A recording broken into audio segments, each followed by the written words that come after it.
lại hiện và thiên thu học chóc ra xây nông về Jesus Christa hi quỳ học năm tiếng Anh cái tiếng chú lên năm tiếng Anh Jesus quỳ học Jesus Christa quỳ học gì u sung lết ra cái đoạn nông này kiếm khát cho nó mày revolutionary leader itu ting loi ai mobile itu dah mizo si tapi tu thei ina yang ni semua ko ro romi tan pakai su Krista he Yesus kita pai ting loi nak kai ta mana dia ya chu ina su me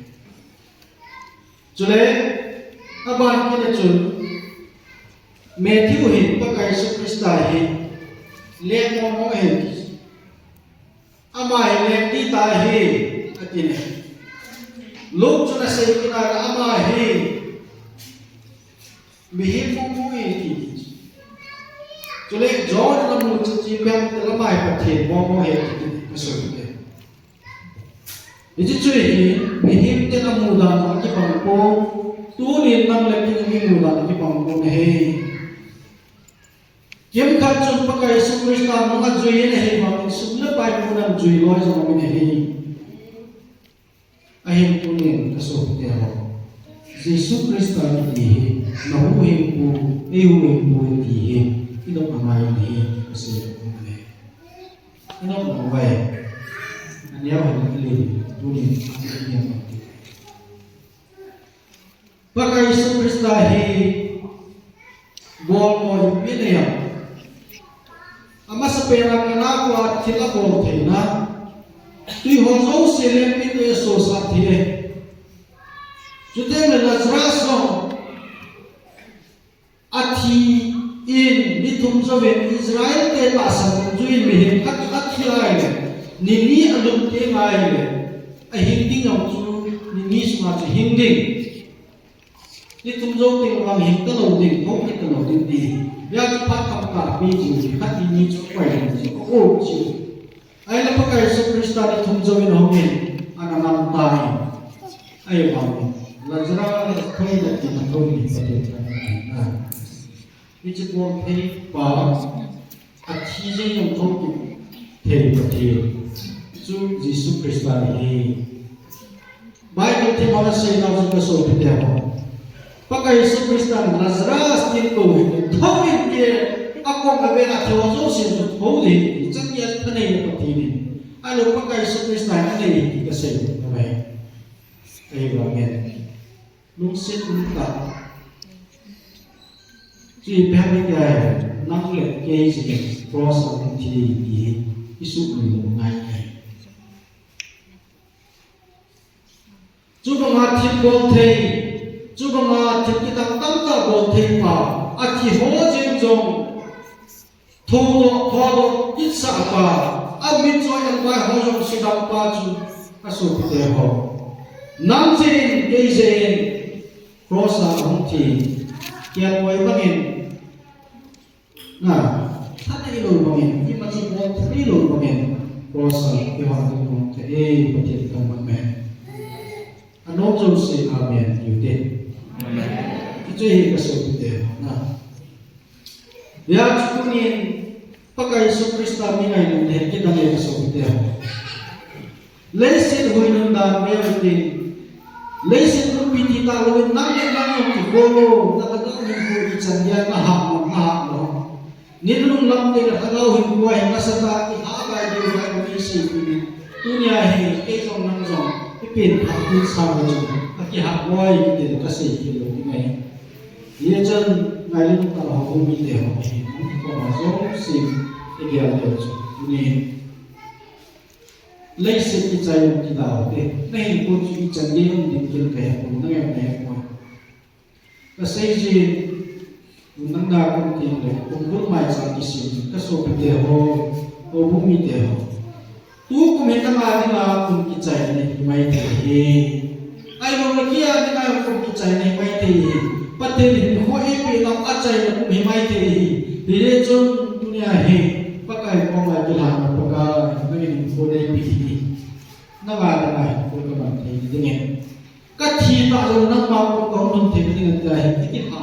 di sini. Cuma mancung nute ho pate ho ini, nunga kolong te ho ini tu ni, ini koi pati nama he, izolbe. Ini tu ibang tegi, iman tegi nawa, ini dia mantu kilben, pakai ibang mati koi ini mehe. Ya John muntung chang som lugum ne, ajeju paterin ibang ahi, wanwe ngai he. Barne kita lega sopite barne atupi pepera pati ngai lucu nam leke ihone isu ni na aje itu pati ni pangai barne ngai he ko he soga ta san san tun so hen kim do le thi ngen acha pa cha acha pita he pati tam ban na no ne ka sopite ho ale nya thum ko pakai su krista ta san josi ku hina ni ke ti Bible में ही लोहे फाट कमाली का चेसा फाट का सोचते हो अदम ने ये से गाइलो जिति ताओगे इपिउले इपु इबे अदम जो असे मैं हलो से चोन से नबा नहीं चाहे नहीं गाहे ते ने इन सुंदरा है it's not anule apa nupa ka it's not na Adam wa na ne ai sa te la ki chu ma sa hui lo ai chule ain suna diabetes samkhat ne ho acha te ro ne te ka no hi diabetes ve ni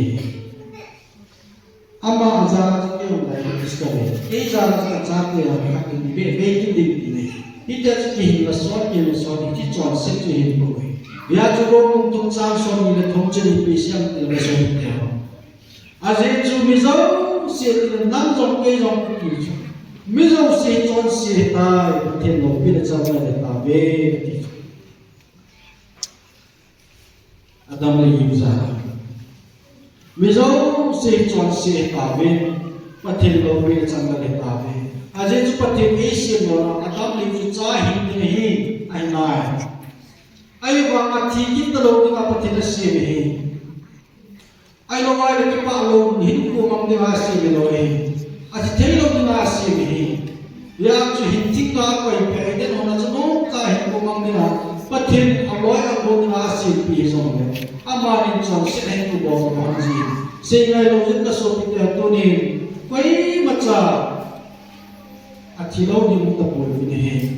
Amani chuan se ti chi Israel si diabetes ai lo is not the ho aban nei cha in nei bang chun mizo si mi chuan si ka ven ya chu ko sot da ma i chi liu ku ve ven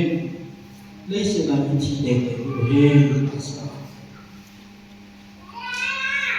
ye chun ngai ko ho mi de te ne hi chu he akut ta ai si mi ni ngai ma ma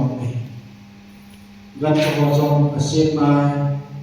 wan le se na thil kita tam ta ho asim mai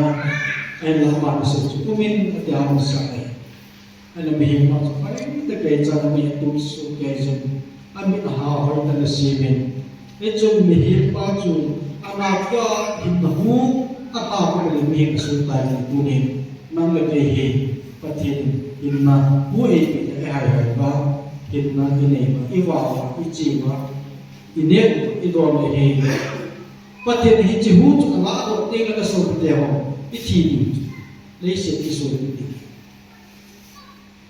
chu hu lo wa ta sa thi lo lo wa la ga wa I thi chu mi chon so chu thi nge he chu lo mung kum chang so ni thong na chu ni pi sia ni ta ai chon sin man thi le hi ti chu duka na ku e thiam khat iga ku chai som khat man ai इसके नाम का सोमन इकला आए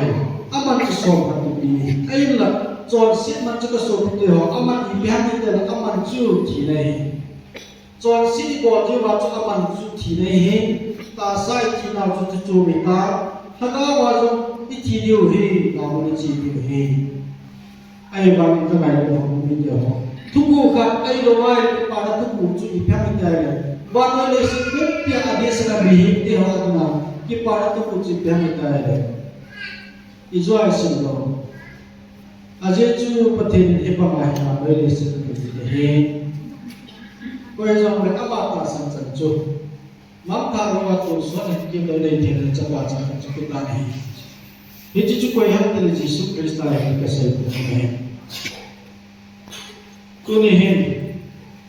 Ito lang mga kanyang kukasalihin ng lampo na ihin. Nikat din ito sa hindi ng talaw na yung kasal ko. Ang ayaw ng talaw na ihin. Alit suret sa lang meeting na kasal ko. Buhay na mazaw sila ang ginimintin.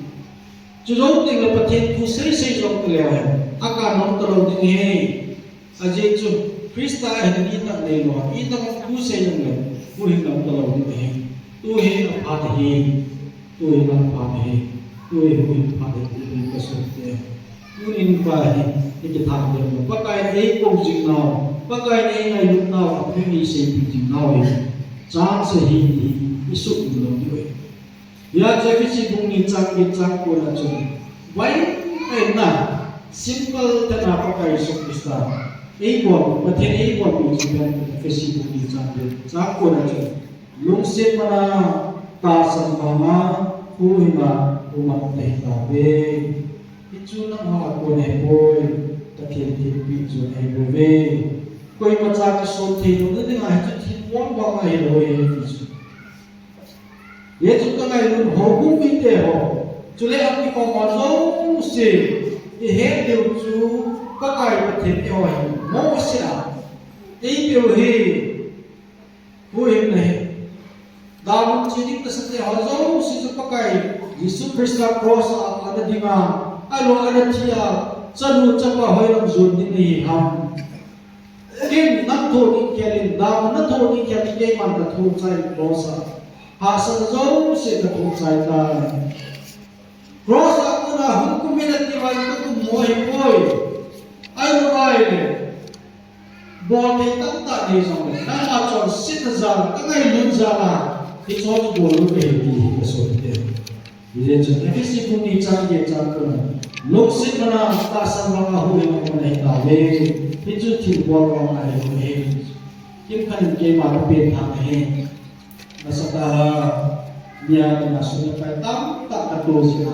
tapi tak. Hiloi, kim kacun, kiri mana, kemana, patin, patin, kamu jadi tak kayak hiloi masuk dia. Kau yang lain, Yesus Kristus patin yang suatu capai atas jauh situ. Kau yang pura kalian mai yang sama jauh situ, itu yang Vàng chín mà ngài bồi anh được tổ hợp này bồi ya chúng ta cần trang ấy sẽ bị chúng coi mà trang số thì người ta là hết chút bốn mà ngài bồi thì phá bồi lại bồi mà xin nó bay số mà hết cái câu chuyện nhiều không có xin nó bay tất cả bài biểu mà ai đâu bay trang cái xiêm gì quá chút tiếng lệ mi cái điều hạt đồ bé cái thổ biểu hi hoàn toàn chỉ này rồi anh là thiên phá rồi hết tôi cho rằng trên này thôi tôi nên John cũng so với lý trang của cái sự kiện này đấy